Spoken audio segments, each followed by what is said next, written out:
Back for his second appearance on the podcast is Greg Scheinman, who's the founder of Midlife Male, a pioneering platform that is dedicated to helping men navigate and thrive in their middle years. So, Greg made his first appearance on the podcast back in 2022, and that's where we unpacked his backstory.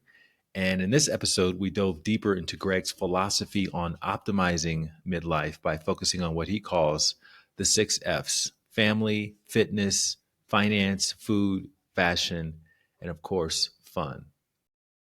Man, I'm a big fan of everything that you're doing. I really love the magazine initiative. I think today is the day you work on your magazines on Fridays.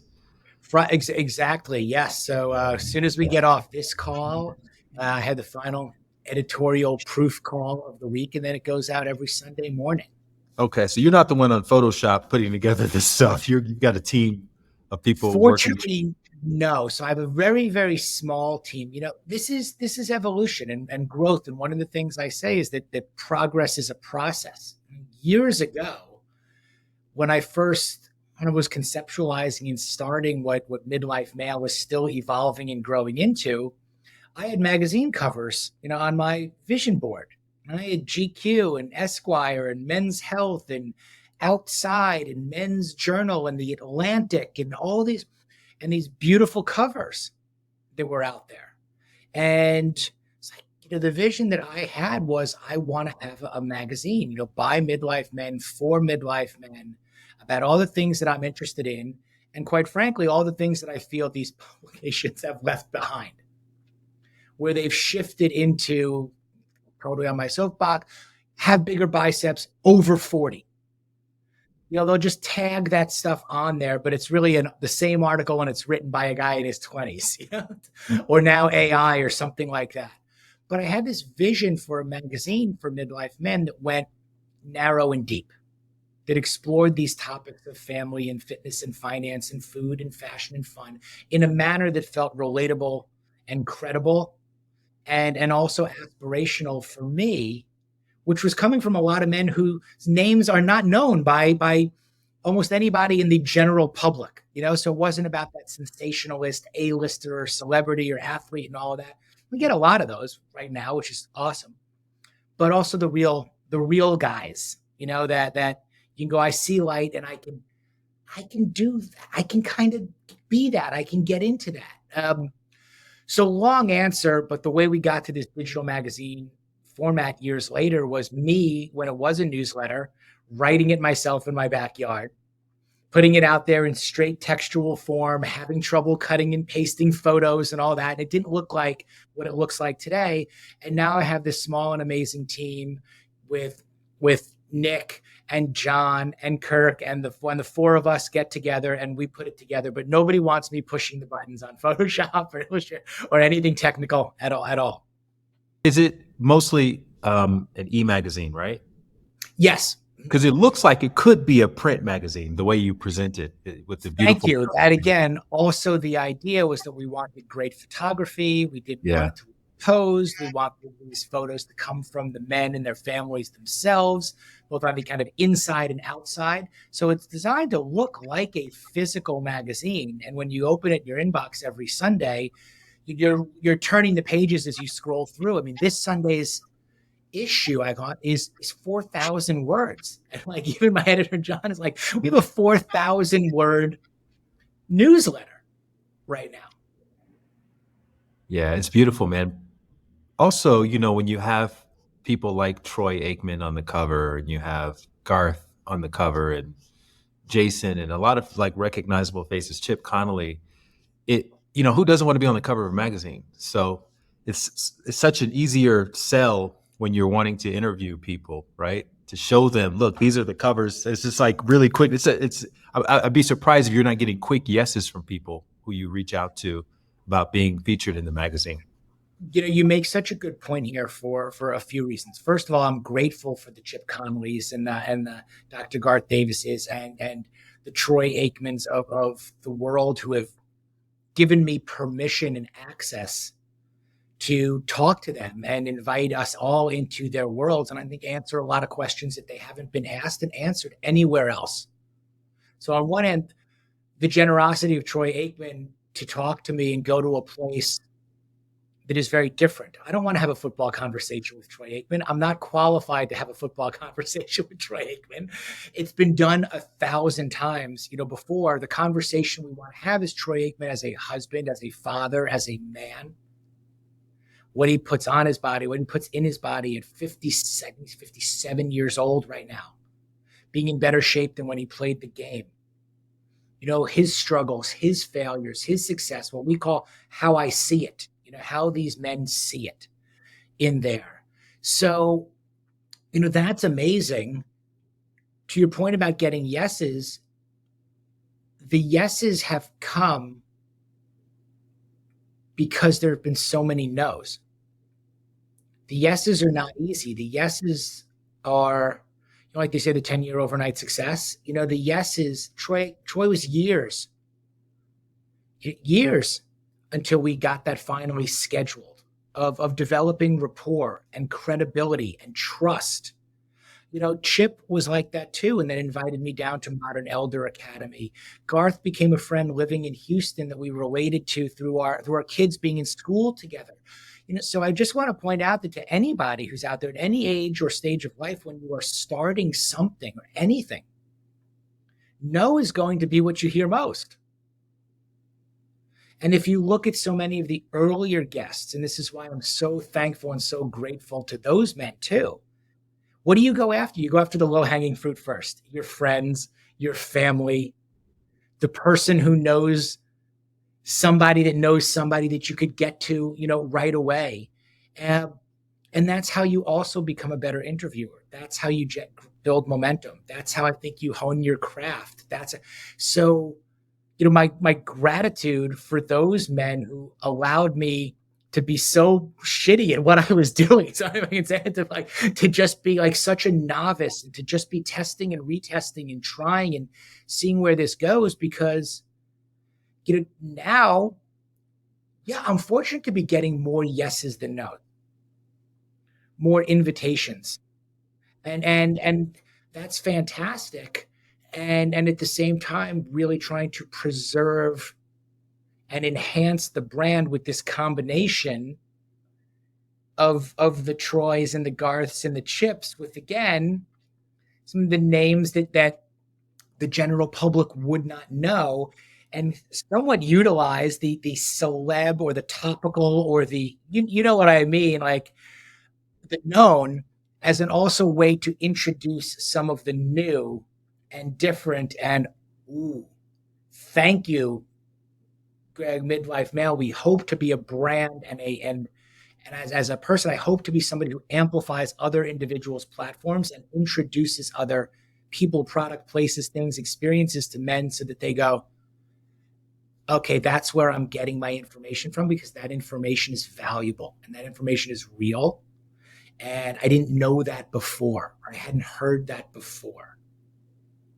Yeah, there's so much in there. When I started my podcast, it's initially started under the name At the End of the Tunnel, and it was geared towards people who started movements for social good, right? Because that's what I was passionate. I'm still very passionate Mm. about those stories. It's kind of evolved into people who found their purpose and who are doing things that light them up inside. But initially, a lot of them have causes that they care about, but traditional media, even traditional podcast hosts, don't care about those kind of causes. So that sort of became my niche, and I just love how you focused in on men in their midlife, 40s, 50s. I mean, Chip talks about this a lot, how a lot of times we feel irrelevant or we feel invisible, and I'm putting myself in that category because you and I are the exact same age. Um, and so creating an outlet for that gives you a unique invitation to those people when you do reach out to them, even though it may take however many months or whatever for them to say the yes. And you do need the sort of starter logs guests that are going to take a while to get them over the line. But then once people see that, oh, you've interviewed these 5 people, I know these people, and then it's more the way you present them too. Like, there are no details that are too small when you are creating something like what you're creating, because it I all hope so. adds to what you're going to be with those yeses you're going to be getting next year, and they're going to be coming faster and faster and faster. I hope so. And these are the things that I want to know. It's not about promoting the next book or the next movie or taking our company public or the fourth quarter earnings report or any there's no agenda for that. And certainly time wise, I'm happy, of course, always to support the individuals that come on with what their initiatives are that they want to talk about and what they want to do. But it's really much more about, hey, what do you want to talk about? What's really important to you? What does maximizing midlife feel like, look like, taste like to you that is interesting?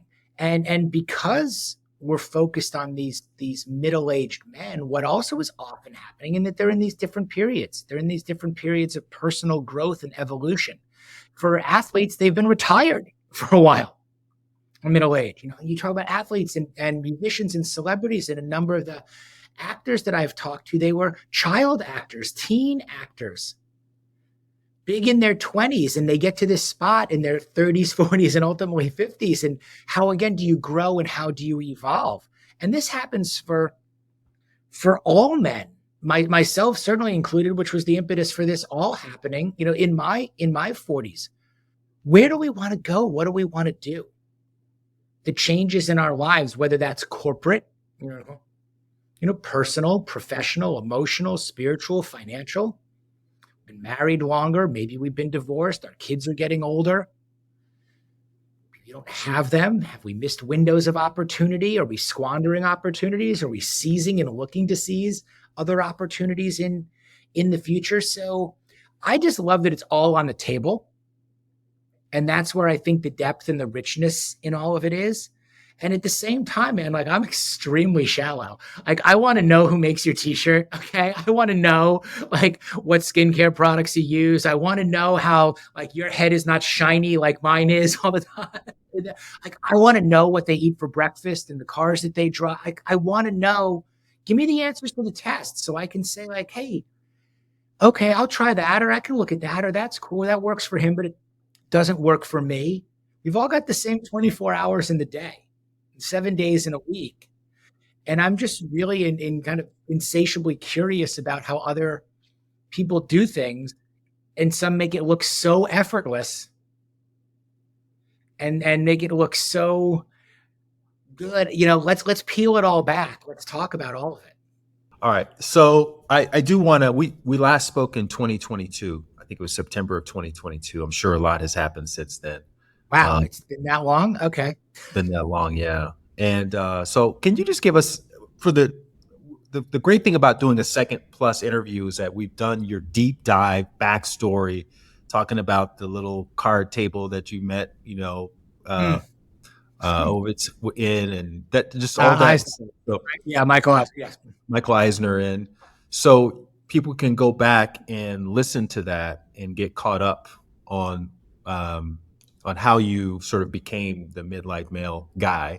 But just to give us a little summary, a little montage of your life story for the new listener who that may entice them to go back and listen to your original story. Absolutely. I'll try to give you the 2-minute version if we hit the clock, and then, okay, can you do the elevator pitch in 2 minutes? So I grew up privileged. I grew up privileged on the North Shore of Long Island, and the ideal family, mom, dad, incredibly close with my dad, 2 younger brothers. And unfortunately, my father got cancer and passed away when he was 47 years old, and I was 17 and just leaving for college, started college, and everything changed at that point. And I was reckless and lost throughout my college years. I thought I wanted to be in the film business coming out of school because it sounded exciting and reckless, and there was no family business to be in anymore, and I didn't have to put on a suit. And I landed at Miramax Films, and I ended up running Harvey Weinstein's office for 2 years, 30 years before the Me Too era, and had the distinction of telling him to F off 30 years before the rest of the world did. I did produce a few movies. Be careful what you wish for. It wasn't what I wanted to do with my life. I didn't particularly enjoy that as a profession. Got married. What was great is I met my wife, Kate, in LA when I was out there selling an independent film that I had produced. And she was born and raised in Houston, Texas. And we got married and decided that Houston, Texas was going to be home. And 1,200 miles seemed like a good distance for me from where I came from. Started a children's sports video production company called Team Baby Entertainment, and went from selling DVDs out of the trunk of my car to selling that company to Michael Eisner, like you mentioned, and then bottomed out. That market collapsed. DVDs turned to apps, and all our vendors went away, and pediatricians started telling parents not to put their kids in front of television sets, for all day. And I had to really start over, and all I knew was risk taking. So I did the exact opposite. Figured if all those things weren't really working and I was bottoming out, I didn't know what to do next. And now I have 2 kids and a wife and a mortgage and cars and private school tuitions and all of these things. I went into the risk management business of all things. I invested in an insurance and risk management company. And we ultimately, that firm grew from 45 to 200 people. And not that I had a huge part in that, but built a multi-million-dollar book of business and changed the way I did things. And found myself at 47 now really unfulfilled at this intersection of personal passion and professional expertise, and didn't really know where I was. And I was the same age as when my dad died. And I decided that was when I was going to start making some changes. And we ultimately sold the firm, and that gave me an opportunity to sit in my backyard and from 47 to 50 interview hundreds of the highest performing middle-aged men in the world. You created that opportunity. Yeah, that was one thing that I will say this. I don't think I'm good at a lot of things. Or there a lot doesn't come up, but I'm good at creating opportunity. I haven't always been great at realizing the fullest potential of those opportunities, but I've been good and somewhat fearless and fearful at the same time of taking that shot and creating an opportunity. And I wanted to learn, and I wanted to continue to learn. And I knew that I did not have the answers, and I went looking for men, ideally that may know more than me. And where I was not good is I'm not good at asking for help. I'm not good at the therapy. I'm not good at the woo-woo. I'm not good at the talking stick in a circle, I'm not. So this was a way for me to selfishly try to get what I wanted, like get access and get information and get the therapy and get the talking and get on without looking weak and vulnerable. I was now obligated as a host, as a writer, to ask these questions. So it was selfish at first because this is what I wanted. And then I started writing about my experiences of taking what I learned from all these individuals, how to be a better husband, how to be a better father, how to get in better shape, what I deemed my 6 F's: family, fitness, finance, food, fashion, fun, the areas that I wanted to improve on in my life. And over 3 years of talking and listening and applying and learning and aggregating and curating and then eliminating, that really became the platform of Midlife Male. And that turned into the book, which has evolved into the newsletter, the community, the coaching.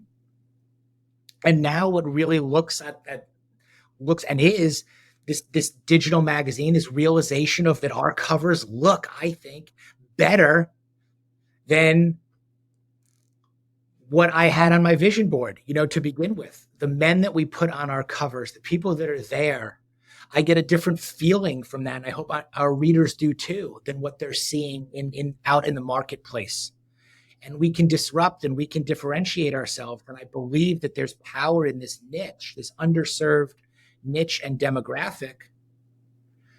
And, now I'm just really grateful and fortunate that this is what I get to do now. People ask me what I do for fun. And I say, this is what I do for fun. I come on and talk to my Watkins. I will talk to Dr. Adam Dorsey after this. You rattle off those names of men, and some of whom have been on your show as well. This is what I do for fun. I just got back from Nashville with the Impact 11 crew, and I know you know so many of those people as well. And it's not that I do that much public speaking and I'm chasing bigger stages and bigger fees. That's really not me. What I am chasing is I'm chasing stories. I'm chasing fulfillment and to be around interesting people that fill my tank rather than drain it. And that's an area like I go to because it fills my brain and my mind. Like those are muscles that need to get reps also, not just in the gym. So that's the story. Hey, so a lot of you all have been reaching out with your guest suggestions. And look, I appreciate it. I do. And to help make it easier for those guests to say yes to my invitation, I need you to subscribe to this channel. Just hit the subscribe button below, and that's literally the best way to help me get you that guest on my podcast. All right. Thank you so much for helping out, and back to the show.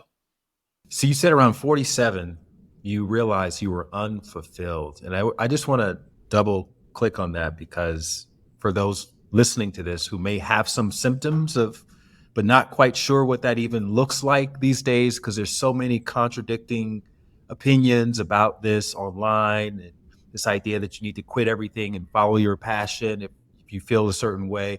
What were the symptoms that you were experiencing at that time that you realized, maybe in hindsight, that, oh, I was unfulfilled, but maybe even in the moment you didn't realize that's exactly what it was because you had the money? From the outside looking in, yes. The beautiful wife, the beautiful kids, the house, the family, the job, all of those things. I was exhausted. I don't think I said this on the first show. Like the main thing was I was exhausted. And what I found was that chasing authenticity where authenticity doesn't exist is exhausting. And I was in a very inauthentic place. And now one of my things, it's even on my wall, is like, don't say authentic. Don't use authenticity. It's become this big buzzword. It's out there all the time. If you are truly authentic, then you just act that way, you live that way, you are that way. You don't need to say it. It's like starting a sentence with, I'll be honest with you. Should I assume you're usually not? Okay. And like, if you're honest, you're honest. You don't need to start the sentence with that. If you're truthful, you don't need to start the sentence with the truth is. Or let me tell you, it just is. So the number one thing, man, was I was tired. I was exhausted. And I think that really came from the conformity and the complacency and the redundancy of how I was living. My priorities were out of order. Chasing the salary and the title and the deals and the bigger book of business and the comparison and competitiveness that comes along with a lot of that. And it didn't feel so good. And I was drinking too much and I was neglecting my health. And these are the things when you take that good, hard, long look in the mirror every morning and you start putting on clothes that don't feel right to you. And you start going to places that don't feel great to you. And you're spending too much time around individuals or events or experiences that you're not really looking forward to. Like, this is the stuff that really takes a toll on you. And that's what was happening to me. So it wasn't cancer. It wasn't alcoholism to the extent that I was checking myself into rehab. It wasn't financial strife that we weren't able to pay the bills. It wasn't even that there was anything wrong with my firm. Right? These were the things that I was struggling with. It was all me. And what I came up with was stop blaming people. Stop with all the resentment. Stop with the anger and the frustration and the people are out to get you, or they're screwing you over here, or you're not getting the promotion, or you're not getting more stock options, or the client is raking you over the coals and they're shopping your prices and you don't have time to go to the gym and you got to take this call and now I can't make it to my kid's game and all that. And I come home and I've got to pour myself that tequila. And I say I'm only having one drink, but the one drink I pour myself is 3 drinks worth of alcohol. And you just keep doing this. And you get to a point, at least I did. You said, today is just the day I'm going to start doing things differently. And nothing happened when you got to that point. There was no movie you saw. There was no conversation you had. I know that your best friend's daughter gave you the card. Is that what was the moment? What There was like was that moment? there were a series of tipping point moments for sure. Hmm. But I will say that it wasn't just one. There was not just one. The lights went off, oh my goodness, like this just happened. Whew.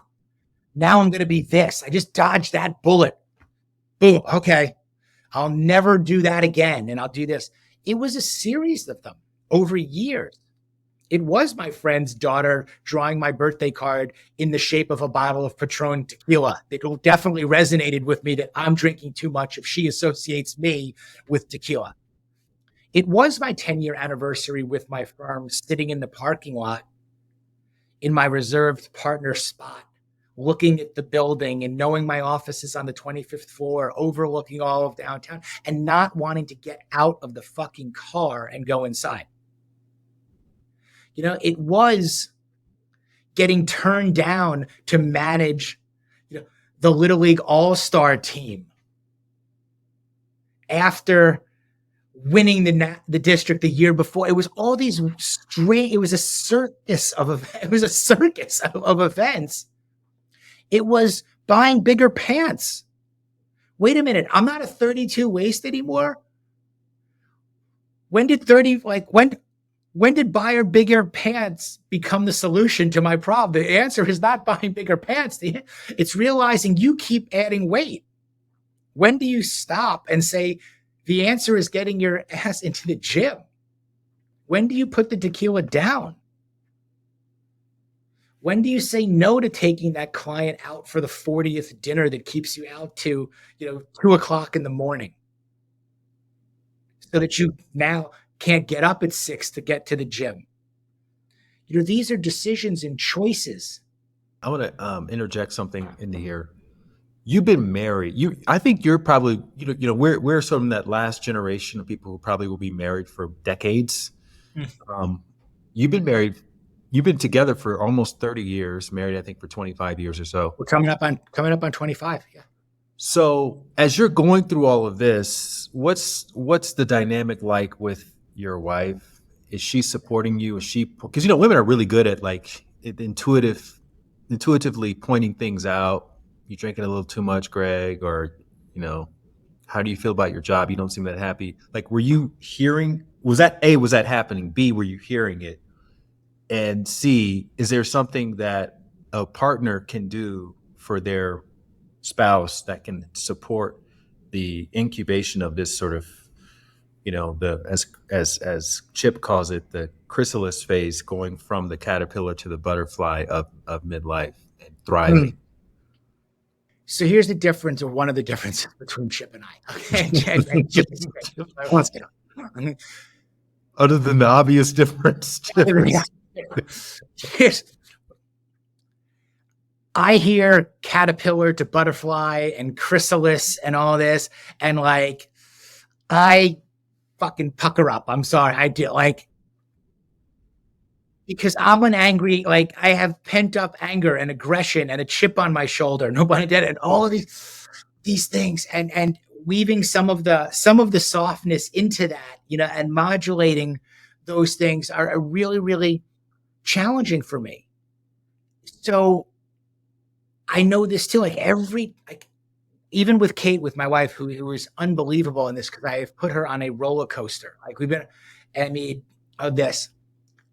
Where I go first, is like, I'm not being supported. I'm not being appreciated. I'm doing all of these things. I'm making all this money. I'm working this hard. I'm putting everybody ahead of myself. You, the kids, the tuition, everything.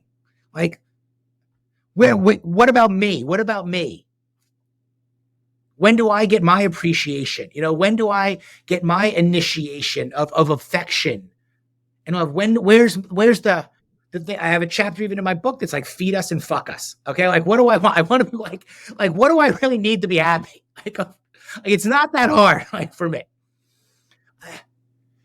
And what I've realized and what I've learned is that when I get like that's not true.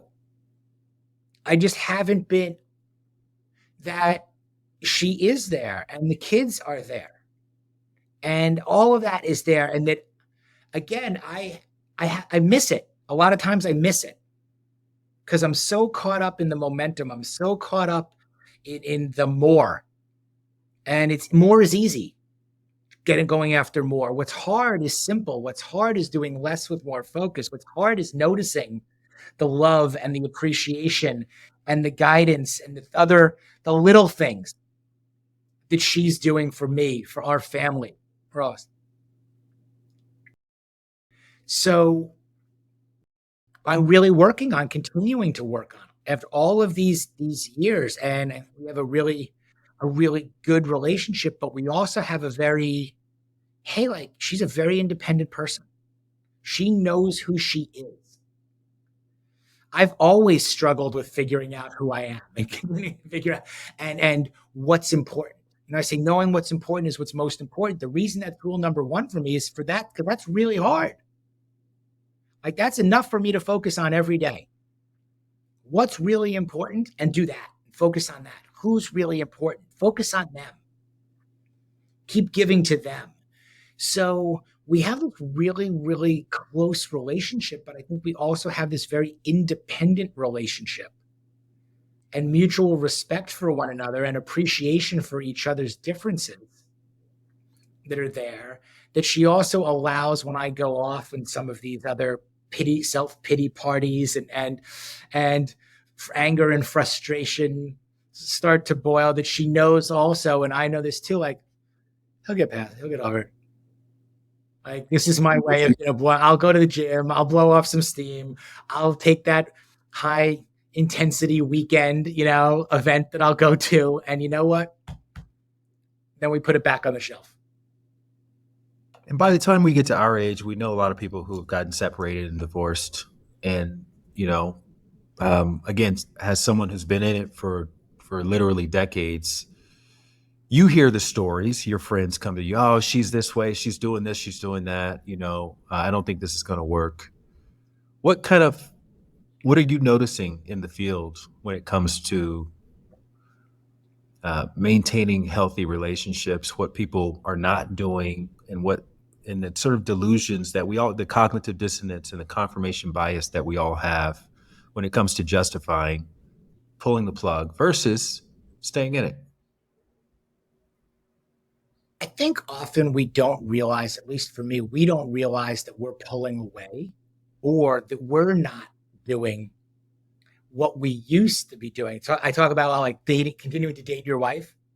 What did you do when you were in the dating phase? What were you doing when you were super engaged and super interested or super horny or super attracted or what were you doing to be marriage material, in a way, to be partner material, to be, I want to be with that man.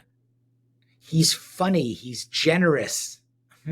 He's kind. He's empathetic. To be strong, to be powerful. He's all this. What were you doing then? And a lot of us, we start taking, like I said, conformity, complacency, redundancy. We start taking our partners for granted. Life happens and grows.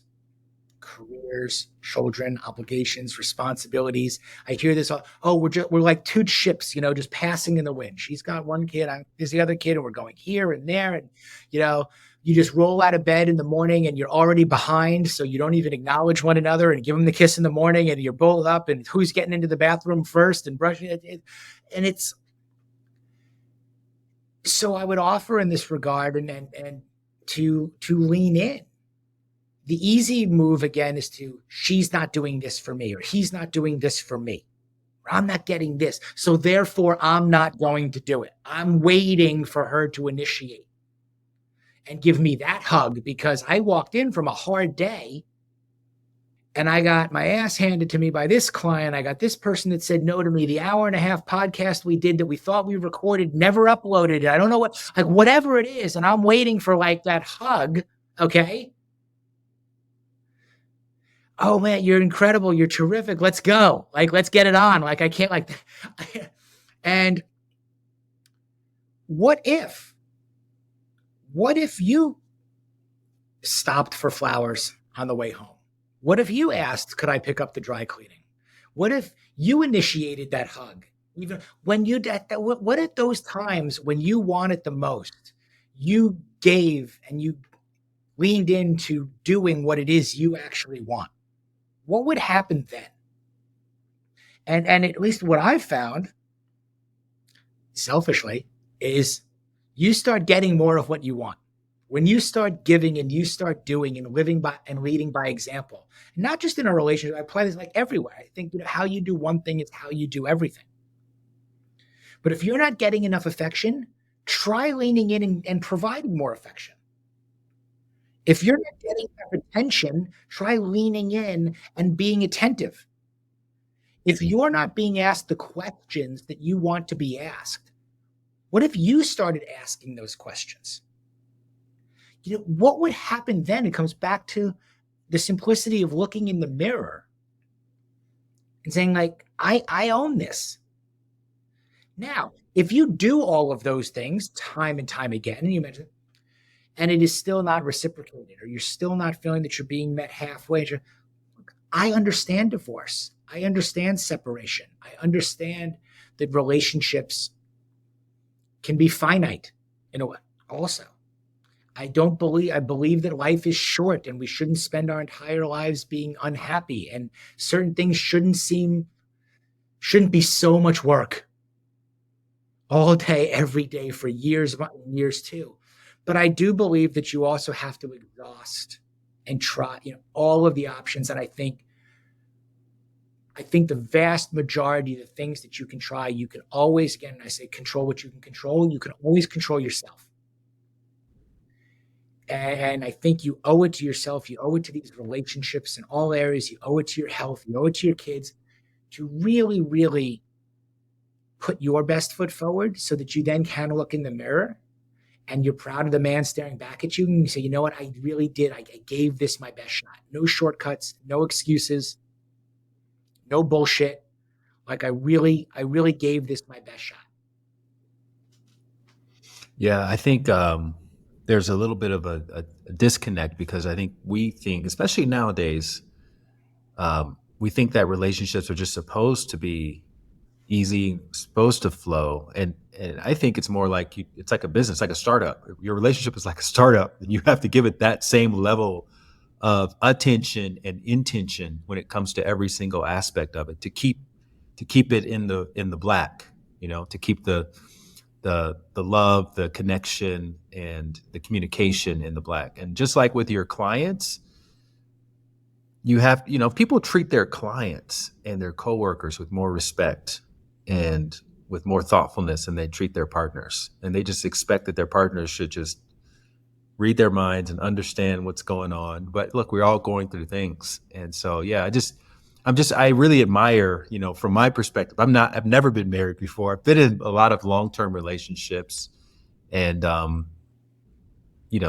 things just goes different ways for different people, I guess. Michelle Obama said something. She said, Barack and I have been married for, I don't know, 20, 25 years, maybe 30 years at this point. And she said, if you get a good 12 years out of that, and there were like some periods where maybe 3 years you guys didn't like each other very much, and then 2 years, you were kind of maybe thinking about getting divorced, but you keep coming back and keep coming back. And I think that's really the opportunity there in those longer term relationships. And one thing you said that I was keying in on is that we tend to think things are going to be easy, or we want them to be easy. Because we look at social media and it looks like it's easy with other people. Yes. And like people look at you, Greg, they look at the pictures you post. You guys are on the beach and you guys are at the, the national park, and you're always talking about Kate and, I just made love to Kate this morning. Why can't you be more like Greg? And it's not real. It's real, but it's not in real time. It's not, that's all of it. There's always something you're not seeing. There's always something all of us are not seeing. I was upset the last 2 days because I ran into friends who were there who had their wives with them at this experience that we were at in Nashville. And Kate wasn't with me, and I had invited her and she chose not to come. And there's always reasons, for that. And then you get home. Here's the stuff like you're not seeing. You get home at 6 p.m. and she's still in traffic with our son coming back from a basketball tournament. And I wanted the dogs to be fed and the dogs weren't fed. And I'm just getting off of a plane and there's no food in the house. And then they get home late. And by the time we shower and get back into bed, we're not in, it doesn't matter what I want. I'm not getting what I want at that point. And then she's up in the morning and I go, oh shit, it's Friday. It's 8:00 in the morning. I've got my boxing trainer that comes. I forgot to and she's like, you can't sleep in and we need to catch up. And there's always stuff you're not seeing. And I think that I think it's important to put the flaws out there. It's important to put the reality on it as well. Do we have more good days than bad days? Yeah, absolutely. And that's, I think, why we're still together. And that's even in business. You have more good days than bad days. You have a high likelihood of staying in business. If you have more bad days than good days in anything, that's not a sustainable plan, for success. And all of these things change and are real. And you are tired again, no matter how much energy the things that I do now are supposed to provide. We go back about hard. You say also a lot, choose your hard. It's hard to be fat. It's hard to be fit. There are different kinds of hard. If you're overweight and you're not, you can have health problems. It's hard to walk up the stairs, it's hard to move around, look at it. If you're fit, it's hard. It's hard waking up Friday morning to box at 8 a.m. when you've been on the road for the last 72 hours. Not eating exactly the way you want to. Your mind is releasing it down and nerves. It's easier. It's hard. It's hard to be broke. It's hard to be wealthy. Different kinds of hard. Bigger overhead, bigger bills, different kinds of investment strategies, taxes that I'm behind on, doing what I'm supposed to do before the end of the year. And the accountant's emails are sitting there and I'm going, I don't even want to deal with it. But which hard would you choose? Hard to be married. Imagine it's hard to be single. I can't even imagine what it would be like to be single. It's hard to have children. I would think that it would be very hard for me, not having children, as I always wanted to be a father.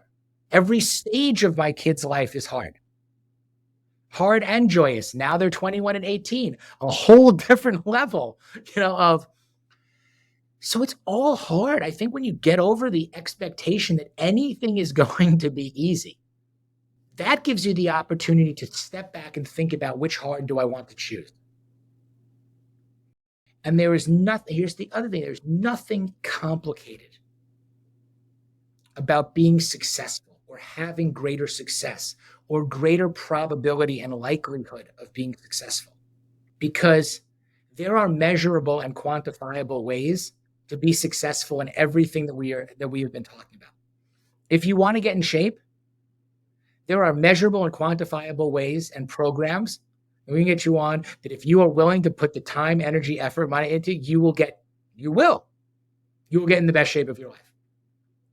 You want to get wealthy? If you are willing to put aside 20% of your income, whatever else it is, starting at this age and do it every year, the laws of compound interest, we can tell you exactly when you will be a millionaire. There are things in these categories that people are just unwilling to do, myself included. It's easy for you because you're able to be consistent with these things, with eating the right way and exercising. And I can't be consistent with anything. I don't have the discipline. No, I will challenge you. They're two different words. Oh, now this is good. Let's go here. Okay. Consistency and discipline. These words are they're always linked in a way together. They are not the same. Oh, you're so consistent, Greg. And I can't be. You are consistent. I say this to my clients all the time. You're consistent, incredibly consistent. You've been consistently making poor choices for the last 14 years of your life. You're one of the most consistent people I know. You consistently drink. You consistently eat poor foods. You consistently make bad financial decisions. You consistently make poor relationship decisions. And you know them. Because guess what? Where you make good decisions, let's say over here in your business, where you're looking at your KPIs, where you're looking at your business plan, when you're looking at your quarterly reviews, if you just ran your life like you ran your business, imagine how successful you would be in your life. And guys think in business terms, they can kind of get that. Hey, as the CEO of your company, what do you look like? What do you look at? What's the data? What's the information to be a successful CEO and continue to grow your company? Well, guess what? As the CEO of your own life, you're failing. Let's take every one of these categories and let's hold them to the same standard. Now talk to me about the quarterly reviews, the KPIs, what decisions you would make as a CEO, as a man looking in the mirror. You're incredible. Let's take the same consistency. And here it is. Let's take the same level of consistency. Now let's talk about discipline. Because it's discipline that gets you to do the things you don't want to do. When you don't want to do them, it's discipline that gets you up to do it anyway. It's not consistency. When you're disciplined and you are making the right choices the majority of the time, the majority of your life gets better, then the consistency is good and positive. That's when people talk about motivation also. Oh, you're so motivated. No, I'm not. The most successful men in the world that come on my show and that I talk to are not the most motivated men in the world. They are the most disciplined, some of the most disciplined. They are the most accountable. And motivation comes from momentum. Momentum is generated by discipline and accountability, practiced consistently. Now we have a recipe for success. But consistency alone and consistently poor decisions that lack accountability and honesty and measurability and that's consistent failure.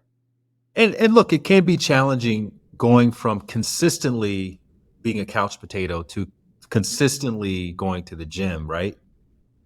And one of the things that I like to remind people is to not plan for the perfect ideal week or the perfect ideal day, but to really start by just planning for your average busy day, right? And so maybe on the average busy week, you can get to the gym, you can exercise twice. And it may not sound like you're David Goggins, right? But considering where you're coming from, it's a good start. Twice is a good start. And then you build on that. You build your momentum on that. And maybe over the span of a year, you're up to 4 or 5 times a week. We underestimate what we can do in a day, and we overestimate we overestimate what we can do in a day. We underestimate what we can do in a year. Your point is spot on. Perfect is the enemy of good. Consistency, again, gets misinterpreted to mean every day. Every day. Mm-hmm. I have to go from 0 to 100. That's not what it looks like. As you're talking, I'm drawing this line. I don't even know if you can see my consistency looks like. Mm-hmm. Success looks like this is not a linear straight line going up. Mm-hmm. Like you go to Nashville, you're not going to eat the way you want to eat. That's fine, but you know you're going to eat the way you eat as soon as you get back. You go back to what does consistency look like to you? What does success look like to you? And again, what are your standards? So if my standards are that I exercise 3 days a week, there's 4 days that I don't. So if I'm a Monday, Wednesday, Friday guy, and I'm consistent 52 weeks of the year or 50 weeks of the year, or again, whatever success looks like, this starts with standards. Now, if my standard is I want to be 175 pounds, around 10% body fat, and be physically able to do what I want to do, when I want to do it, who I want to do it with for as long as I want to do it. I want to be a physically prepared guy. What do I need to do to maintain that standard? I can tell you what it's not. It's not 7 days a week of working out. It's not 7 days a week of cold plunges and saunas. It's not counting macros and calories and eating perfectly 7 days a week, because what I want doesn't require that. Now, if I wanted to run marathons at 6 minutes a mile and do that 10 times a year, my training regimen would have to look very different, or it would be unrealistic and unmeasurable. You'd say, there's no way you can live like this and do this.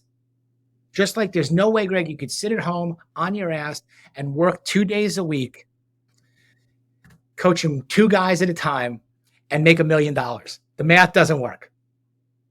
The calendar, the math, none of this works. So again, you go back to what does success and consistency and discipline look like for you? And how do you design a system called a personal operating system that you can follow, just like a business plan or anything?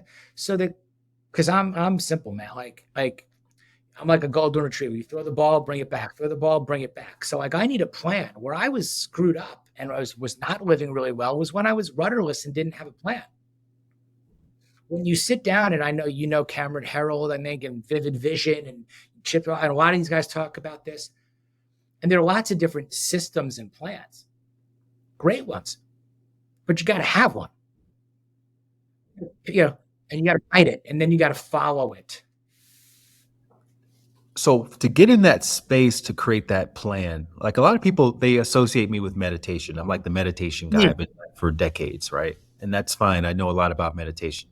But when I think about the one change that made the biggest difference in how I live my life in all ways is when I stopped drinking alcohol when I was about 26 years old. Mm-hmm. I didn't have a problem. I just decided, I just literally sat down one day. I did the math. I was like, it's really expensive. I'm not the best version of myself. I don't make the best decisions. I feel like shit the next day. The people I'm surrounded with who I'm doing it with aren't really the company that I want to keep. And I just kept going on and on and on. And there were literally no upsides to it other than a temporary buzz for a couple of hours. But it was that decision, and I didn't do it overnight. I weaned myself off over like 6 months. But it was that decision that I credit with being even open to things like meditation or, wellness and personal development and things like that. And so I think, and I'm curious to hear your thoughts on this, because you advocate for optimizing for family, fitness, finance, food, fashion, and fun. And I would say, in addition to that, you also need to create the inner awareness so you know how to optimize for those things. At the crux of it, I'm a how guy. I want to be a how guy. That's what I'm looking for. I tell our team all the time, remember, we're a how brand. What do we want to do for our readers? We want to help them with the how. There's plenty of why out there. Right. A lot of why, a lot of what, find your why to do that. And I understood all that. Again, I knew why I wanted to be the better husband, better father, in better shape. All that. I knew that why. I knew those whys. What I didn't know is I didn't know how. That's the quest that I was going on. The journey was help me with the how. So I love this question. One, I think again, it depends what success looks like to you. I did a similar evaluation as you. And at this point in my life, and I'll be 52 next week, alcohol has worked its way out of my life. I really don't drink anymore. At the same time, I don't say I am sober. I'll never drink again. Same here. I have a little mezcal from time to time, but I don't it doesn't go out. Really have a place in my life like you. And for all of the same reasons that you described. So I don't totally go over them, but it feels well. It messes up my workouts in the morning are a greater priority. I wasn't sleeping very well. It cost a lot of money. I was struggling to see the upside. Let's put it that way. So over years, I didn't focus on quitting drinking and even reducing drinking. I focused on other activities and other things that I wanted to do. Again, I wanted to be in the gym, or I wanted to get in better shape. So I hired a trainer, paid that trainer in advance, and I started showing up. And when I was hungover, it didn't go so well. But when I was sober and had a good night's sleep, it went a lot better. So that was the choice, better one or better two. Go out Friday night, have a few tequilas, get up and see the trainer, have a really feel like shit, throw up in the gym, or cancel and then be regretful that you just lost your $150 because I'm like, I'm going to book this, pay in advance and overpay to force myself, in a way to go. Or better two, why don't we stay in, grill some steaks and some vegetables, watch a movie, get to bed by 9, feel great when I show up at the trainer, put in a great performance and have a great breakfast, or smoothie. better one or better two. These choices started to become obvious. And, So and the one or two could be diametrically opposed. Like for people who go to Burning Man, there's two different Burning Man experiences. There's the sunset to sunrise experience where people are up all night. And those are the people who are doing all the drugs and the alcohol and this and that. And then there's the sunrise to the sunset experience where people are doing the more holistic stuff. And when you drink on a regular basis, and again, I don't really care. I'm not anti-alcohol. I'm pro-awareness, right? When you drink, there's a whole ecosystem. They're friends. That it dictates your activity. Friday nights are spoken for. Saturday nights are spoken for, right? And then having this budget time to recover, and so you can't do shit on Saturday mornings and on Sunday mornings. And so when you stop doing that, it opens up all of these possibilities that you didn't even realize were there. So there's a challenge, and what you're getting at, which is something that so many individuals struggle with. And this is not about age or male. This is like at any age, any stage, any gender, any place you are. And one of the things that I struggled with for a while was how am I going to get to the other side? Like I have these friends, I have these clients, I have these contacts. I'm living this way.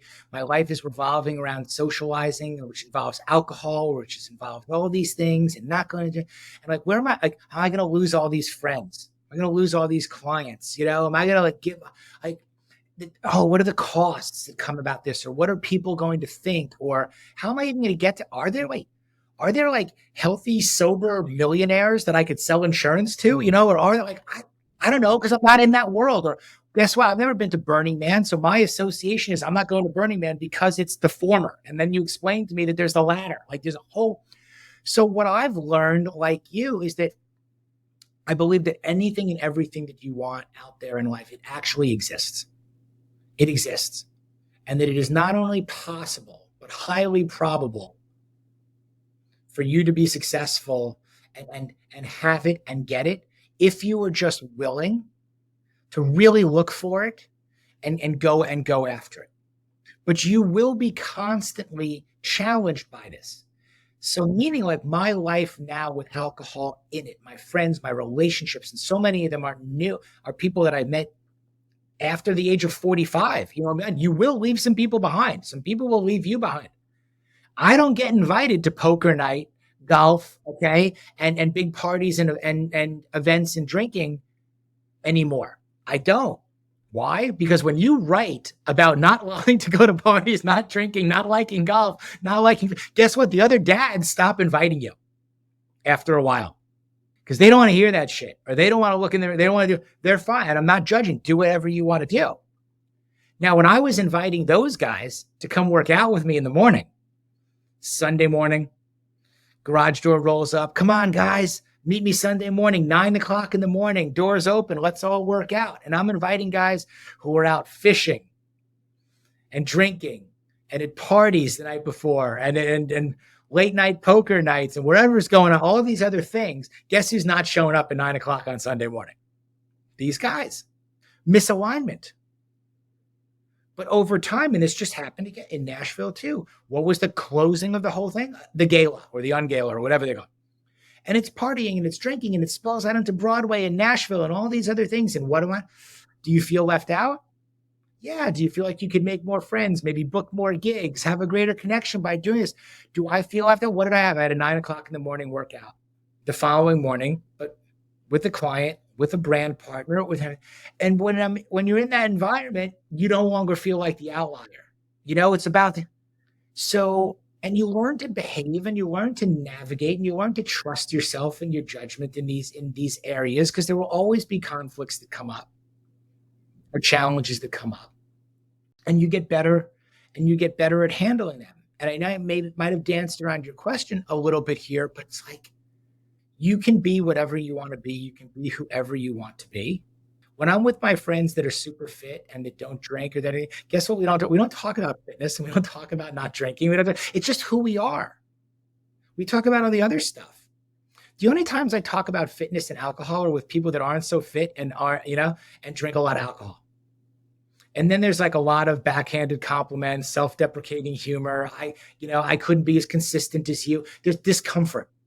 And I try to never really go on and say, listen, you're fine. Like, you're great. Do whatever you do. But if you want to make some changes or you want to do some things a little bit differently, we can absolutely talk about that offline. But for now, we can just have a good time also. Like, whatever you in there.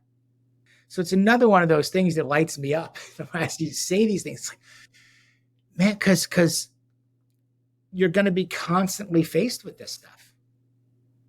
You're going to be constantly faced with that stuff. What I know now is my life is better without alcohol in it for a number of reasons. My life is better by being more physically fit. My life is better by having a coach. My life is better by doing less with more focus. My life is better for all these reasons. And go back to the thing you said at the beginning. It's not about just quitting your job and following your passion or doing. It's about, having a plan, being the CEO of your own life, being honest with your standards and with your goals. And by the way, achieving your goals becomes inevitable if you follow your standards. You write the right standards, your goals, you're going to reach those goals. Being measurable, being quantifiable. If you love meditation, meditate. If you don't like meditation, there's an alternative to that. If you don't like weightlifting, go do yoga, go do Zumba, do a little, let's prioritize the basics, the simple. That stuff's hard enough. Like I say, master the middle. Hey, really quickly, if you like this content or if you don't like it, let me know down in the comments, because your likes and comments are going to help me learn what you want more of. And then that way I can keep bringing you the good stuff. All right. Thanks so much for your feedback, and back to the show. So speaking of mastering the middle, because you mentioned something there, you said honesty. And I think that's really, if it has to boil down to one thing, it's about being honest with yourself. It's really hard to do that when you're under the influence of something. But once you get that out of the equation, it's a lot easier. It's going to be uncomfortable because you're going to see things about yourself that you're not going to like, and ways you've been lying to yourself and perhaps even to other people about what's important to you, what's not important to you. And that's usually where that moment of that epiphany that you're unfulfilled really gets crystal clear. And listening to your story, it's not ironic that that moment for you happened soon after you started to become more aware of the alcohol and wanting to scale back on that. So once you get to that point, right, what's the next step? Do you quit your job and after you saved up $5,000 and start working in your passion, or what do you do? It depends. One of the things that people don't want to hear all the time is they don't want to hear maybe. They don't want to hear that it depends. They think that there's a black and white answer. Or we did an improv exercise. They don't want to hear the yes and, okay? The yes, there's the yes and or the yes but in there. So, but it does depend, because my situation and circumstances are not exactly the same as anybody else's, and your situations and circumstances are not exactly the same as mine. So this is not about me giving you or anyone else advice. I will share experiences with you. I will share my own. I will share the experiences that other men have shared with me and have given me permission to share with others, privately and publicly. And then it comes back to, again, what do you do with that information, and how we together can work towards a plan? Because quitting your job, and remember, I work predominantly with men in middle age, quitting your job to follow your passion in middle age may be the most galactically irresponsible thing you could ever possibly do.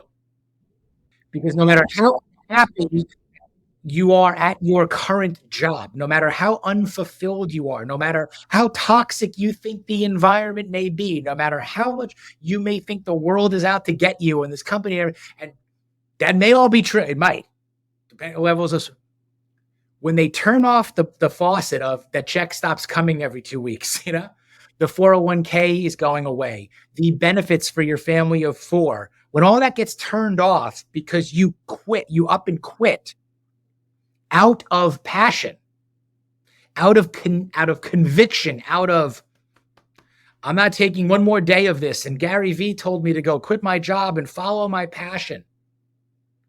And I maxed out my credit card and spent $3,000 to sit in this arena and hear from Tony, that I have to be true to myself, and go, fuck that. That might be the worst advice you could possibly get. For some people, it might be great. It might be perfect. The timing might be perfect. But where I come from, 20, yes. 25. But every situation, again, and every individual is different. If we sit down and we talk and say, okay, where are you? Where do we want to go? We can't afford to quit today. That would be irresponsible. Let's create a path. Let's create an exit strategy. By the way, companies have exit strategies. When they want to sell the company, okay, when the CEO wants to transition, there's a plan for this.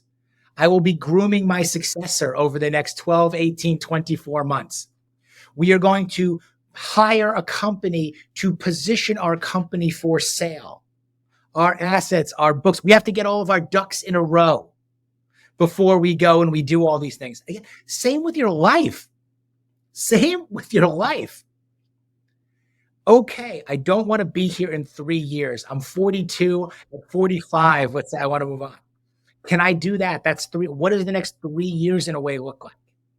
And reverse engineer back to how we're going to be successful. Maybe I need to take a course while I'm working here so I can become smarter or more educated or certified in the thing that I really want to do. Look, I was making $1 million a year and I was coaching rowing classes at the same time because my passion for health and fitness and opening this little rowing gym and everything else was what I really wanted to do or thought I wanted to do. But guess what? It didn't pay the bills. My career and my job. So when you also change your perspective, instead of being angry at it, being resentful at it, hating it even, all these other things, what if you change your perspective and goes, you know what this allows me to do? This allowed me to open that rowing studio. It allowed me to teach those classes. And at the right time, it allowed me to move on. And also what I learned was that isn't what I wanted to do. Not all of our passions should become our professions. I've learned that lesson the hard way and the expensive way. So it's about, again, really making that plan. Want to be a speaker, want to be an author. You don't quit and decide you're those things the next day.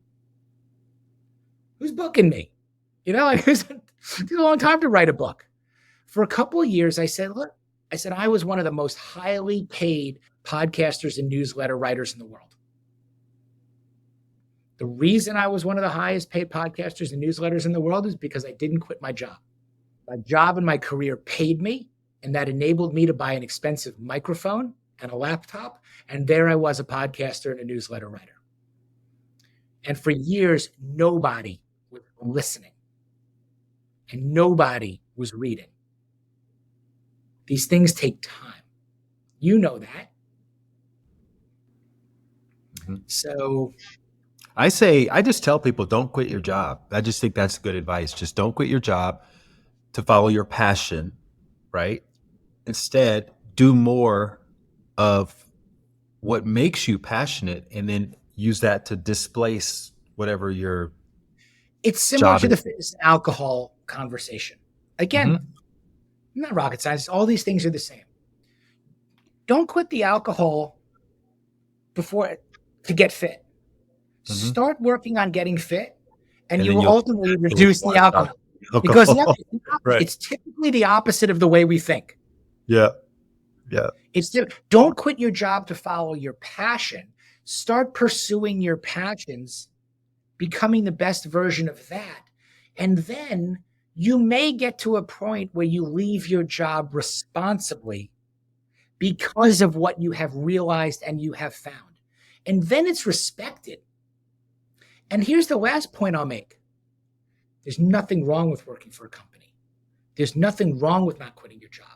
There's nothing wrong with being somewhere and having loyalty and a good career. Maybe you don't want to be maybe your metric of success is I want to be a mid-level executive with no HR responsibilities or ownership responsibilities whatsoever. I want that check to come every 2 weeks. I want to go home. I want to coach my kids. There's nothing wrong with any of that at all. And today, more than ever, we're allowed and supported to be more than one thing. So yes, you can be a vice president of an insurance company and a rowing teacher on the weekends.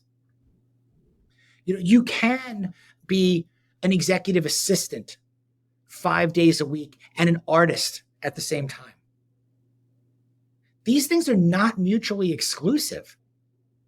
No matter what you think, see, or read on social or anywhere else or any of these other things, this is how you get to redefine, reframe, redesign what success looks like for you. It's your business plan for your life, nobody else's. And I think that gets lost a lot. I think that gets lost a lot because there's so much noise out there. And everyone's got an opinion and a platform to share it. Okay. And they're really good at marketing, which means their platform gets a lot of likes and comments. Yes. And we have fundamentally lost the ability to agree to even disagree or accept and appreciate different perspectives and viewpoints. Because what we do, what is again easier is, oh, you disagree with me, Light? I disagree with you, Light? And I'm sure we both put stuff up like that we've disagreed in there. Okay.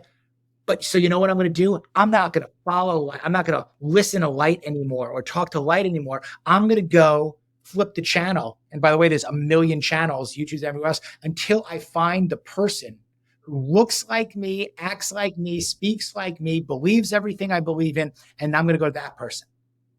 So then we feel like, oh, our thing, we're all validated. We have followers or we have people that listen. And they feel like they found this space. So why should I pay attention to anything else? And we end up in these little closed silos.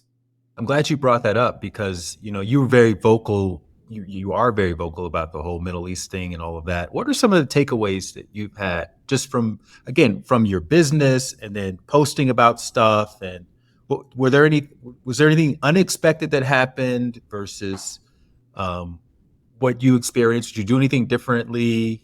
Just to give us a little bit about what you've learned through that process, because I've certainly learned some stuff too. I'm Jewish. It's pretty obvious, my last name and everything. My wife is Catholic also.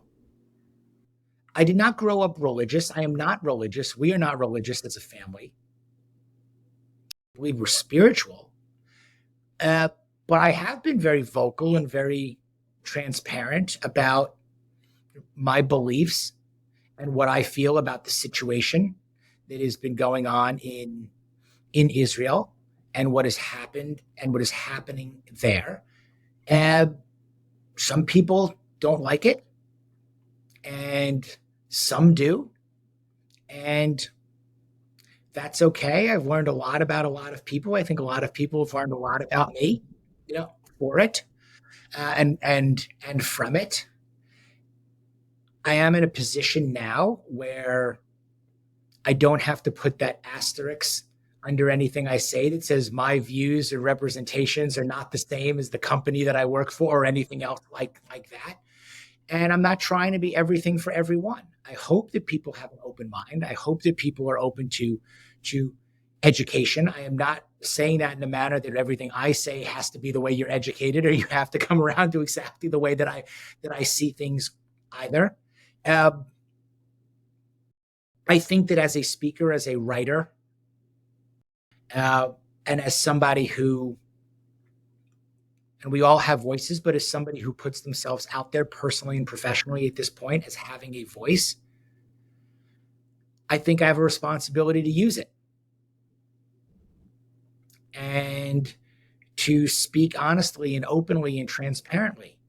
And I have heard, oh, why don't you just stay in your lane? Or what does this have to do with maximizing midlife? Or what does this have to do with fitness? Or what does this have to do with food? Or what does this have? Stay in your lane.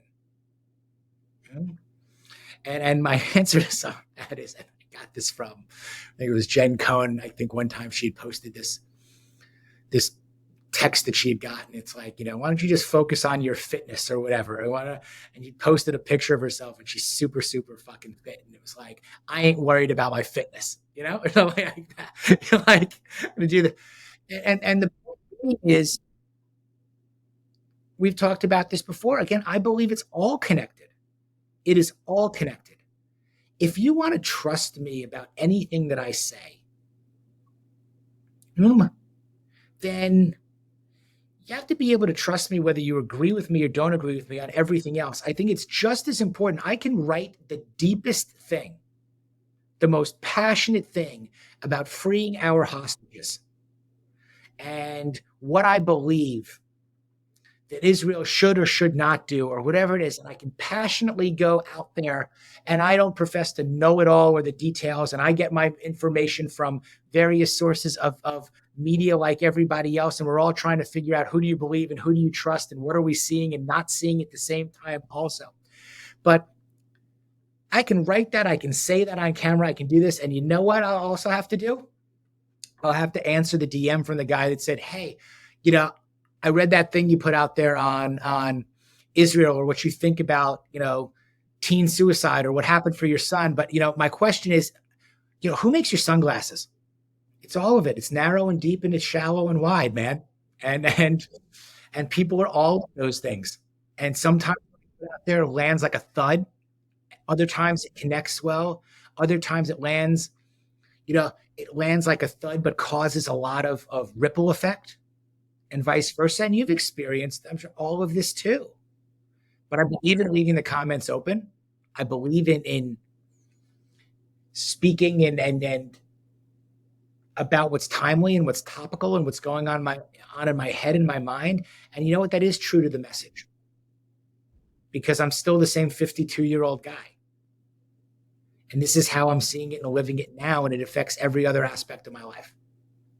Yeah, Dave Ramsey, the financial guru, talks about that. He says, obviously he's a devout Christian, and he says a lot of times people, they want to separate him from his Christianity and his message from his Christianity, and say, you can't do that. You can't believe in what I'm saying when it comes to budgeting and financing, and separate that from everything else that I'm believing, because it's informing everything that I'm doing. And so that's why I talk about this stuff openly and honestly. Maybe. I don't listen to a lot of Dave Ramsey. I know of Dave Ramsey. I would say maybe. I would say I'm sure there are individuals out there that give tremendous financial advice that I could listen to and be very successful with their financial if I just did that. But they might be horrible people. And I don't believe in any other way that they carry or conduct themselves, or their life, or the things that they do, or anything else. So while the financial advice might be prudent and it might work for my strategy, what I would also offer is there's probably a wealth manager out there who has a similar financial strategy and structure, who I do want to have breakfast with, who I do like as a person. So I think, again, we have options and choices in all of this.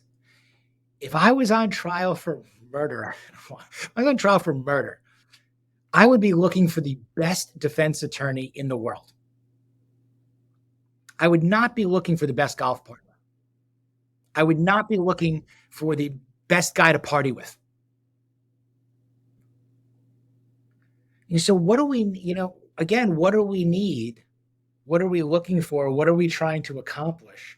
Where do we find and get all of those things? Would I not book the speaker who is incredible at leadership or sales or anything else because I differed with his views on anything, in there? I don't know, but these things come up all the time. I think about you often, Greg, because I'm in the gym. I've recently worked my way back up to 225 on the bench press, and I'm doing the 5 sets of 5 of that. And I used to hate pull-ups because when I was a kid growing up in Alabama, we'd have the state physical fitness exam, and I was this scrawny kid. I was just wiggling on the bar. I couldn't pull myself up at all, and now, every time I'm able to do that, it's wonderful for me. It's a wonderful celebration of how far I've come in taking my physical fitness seriously in my 50s, especially. So Good thank for you you. for being an inspiration. Congratulations. And I think, regardless of the numbers, the 1 rep maxes or the sets of this, or it's the commitment, as you said, it's the discipline. It becomes the consistency. It's the fact that you're prioritizing it, and you're doing it. And there's a lot of white space between being out of shape and sedentary and being, jacked and ripped and Goggins. And I think, again, master in the middle is always, where it works for you. So kudos to you for doing that and figuring that out, and staying on it. And I know we're getting close to the end of your time, but you mentioned, hey, there used to be a standard physical fitness test. We don't have those anymore. When you go back, we talk a lot about standards in the last hour or so and a half. I wish we still had those. That there was at least hey, there's a mark. We at least kind of have an idea of where the standard and where the mark is for a lot of. Did you guys have that in Long Island? Did you have a? Oh yeah, I remember we had like the presidential fitness test. That's what it was. Yeah. And the sit-ups, the 60-second sit-ups, and I think there were like push-ups and climb a rope. Now, and there was a jump thing, and I wish my boys had this. To know and again, there were testing standards, and there were physical standards, and there were all these things. And for another time, episode 3. We don't remember at my elementary school when this happened, there was no preparation. There was nothing like, okay, the test is coming up in 2 weeks or in a month. We need to like practice pull-ups, or they just literally took us from the classroom out to the playground and said, okay, now do some pull-ups. Like, yes. I've never done pull-ups. That's how you also know, but that's how you set the bar. Hey, this is where I am. And by the way, this is where the standard is. This is how I know how far away I am from the standard. And the other thing is, you don't have to get ready if you stay prepared. That's something I learned, and it really, really resonated with me. That you don't have to get ready if you stay prepared. You know your keynote. You get a call tomorrow to say, hey, man, I got laryngitis and I can't do the gig. Can you fill in for me? You still have been sharp and practicing, and you've done it 30 other times. You're ready. You step right into that spot and you knock it out of the park. But if you've been sitting home with your thumb up your ass and you haven't read your keynote and haven't practiced, haven't done anything in 6 months, and that guy calls you for that $20,000 hour and he goes, can you take it? And you're scared shit. Oh, I am not ready. Same thing. If you're working out and you're training and you're doing this, and a buddy calls you up and says, hey man, let's go do that 5K this weekend. Or, hey, come meet me here. I don't care what they tell me. I'm not going to win anything, but I'm not going to embarrass myself either. You don't have to get ready if you stay prepared. And that gets back to standards and discipline and consistency and all these things. And man, I just love that stuff. And we can end on, because of how hard everything is. We discussed how hard everything really is. If you want to make things easier in your life, do the little things every day. Because then the hard is not nearly as hard. Beautiful. I love it. Let's end there. Thank you, man. Appreciate you.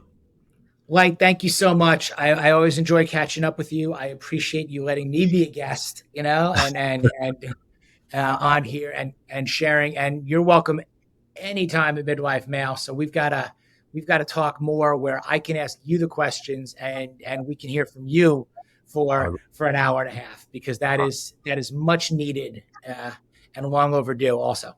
Let's do it. I'd be honored. Absolutely. We will make that happen for sure. I'll reach out. Okay. Thank you.